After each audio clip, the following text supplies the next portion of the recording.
Shalom, kembali lagi bersama saya Pastor Samuel dalam program Rema. Saudara yang saya kasihi di dalam Tuhan Yesus Kristus. Sebagai orang tua, kadangkala dalam hidup ini kita melihat anak-anak kita ketika masih kecil. Dia meminta sesuatu, dia merengek-rengek, ya kadang dia menangis untuk mendapatkan apa yang dia mau. Nah, sebagai ayah atau sebagai orang tua, kadang kita memberikan juga kepada anak dengan alasan daripada dia menangis terus atau merengek-rengek, saya kasih. Tapi sebenarnya alasan kita memberi pun bukan karena supaya dia berhenti merengek-rengek, tapi karena kita tidak tega sebagai orang tua kita mengasihi anak-anak kita. Nah, itu kalau dia merengek-rengek. Bagaimana kalau seorang anak dia ingin mendapatkan meminta sesuatu, lalu kemudian dia menunjukkan hal yang baik terlebih dahulu, memintanya dengan baik, atau namanya anak kecil kadang-kadang tiba-tiba melakukan yang baik, dia merapikan mainannya, atau dia nyapu-nyapu walaupun tidak beres juga, setelah itu dia minta. Saudara, tentunya ada perbedaan dalam diri kita melihat semua itu memberikannya. Melihat itu saudara-saudara, saya teringat juga di dalam firman Tuhan.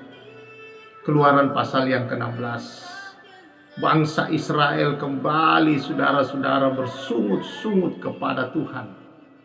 Mereka mulai berkata, di sini lebih enak waktu di Mesir, kita bisa makan roti kita bisa dengan nyaman menghadapi kuali yang berisi makanan, daging. Tapi di sini kita makan apa? Di padang gurun ini. Namun saudara-saudara, dalam Keluaran 16 ayat yang ke-11 menarik bagi saya. Demikian firman Tuhan 11 dan 12. Lalu berfirmanlah Tuhan kepada Musa, aku telah mendengar sungut-sungut orang Israel. Katakanlah kepada mereka, pada waktu senja kamu akan makan daging, dan pada waktu pagi kamu akan kenyang makan roti. Maka kamu akan mengetahui bahwa akulah Tuhan Allah. Haruskah kita lagi menguji Allah, saudara-saudara, dengan melalui makanan, hal yang sangat remeh-temeh demikian, saudara-saudara? Dengan berkata, kalau engkau Tuhan, berilah saya makan. Kalau engkau Tuhan, berilah saya minum. Maka Tuhan terlalu kecil untuk hal itu, saudara-saudara, sehingga hal-hal demikian kita begitu bersungut-sungut setiap hari. Hanya masalah-masalah jasmani kita, saudara-saudara. Tapi saya bersyukur membaca di sini sungut-sungut orang Israel dalam hal ini pun Tuhan dengar. Tuhan jawab, saudara-saudara. Wow. Allah yang luar biasa, Allah yang dahsyat, saudara-saudara. Dia tetap menjawab walaupun itu sungut-sungut. Dan apa, saudara-saudara? Tentu akhirnya disertai dengan peraturan-peraturan. Saya bayangkan kalau mereka tidak bersungut-sungut. Wah, betapa pemeliharaan akan lebih nyata, dahsyat mungkin mereka melihat, mengalami tanpa mereka bersungut-sungut, saudara-saudara. Saya yakin mereka akan melihat kebesaran, kemuliaan Tuhan yang ada di tengah mereka.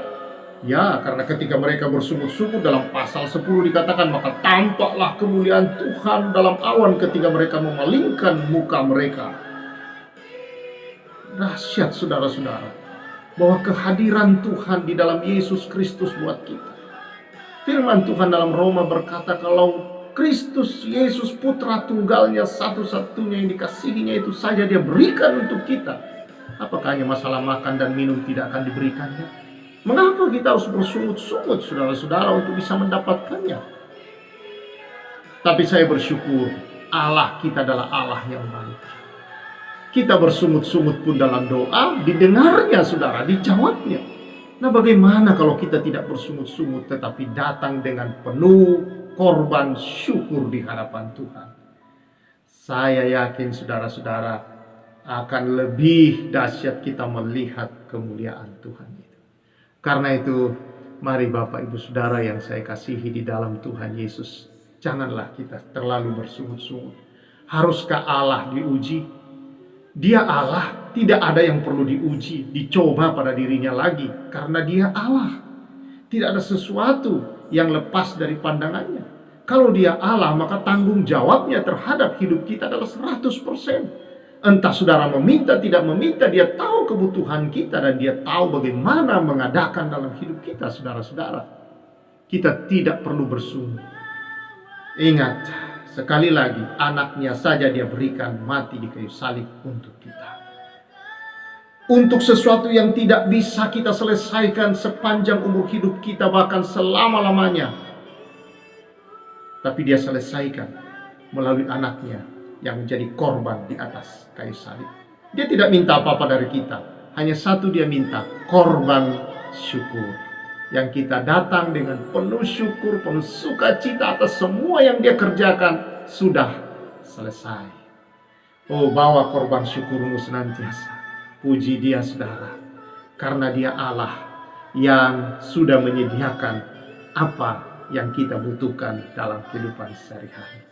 Sungut-sungut menunjukkan mereka masih sangat anak-anak rohani. Kita belajar untuk tumbuh dewasa. Dewasa di dalam Tuhan, dewasa dalam segala hal saudara. Untuk kita supaya iman kita tetap kokoh dalam segala situasi. Tuhan memberkati. Saya Pastor Samuel menyampaikan salam restorasi.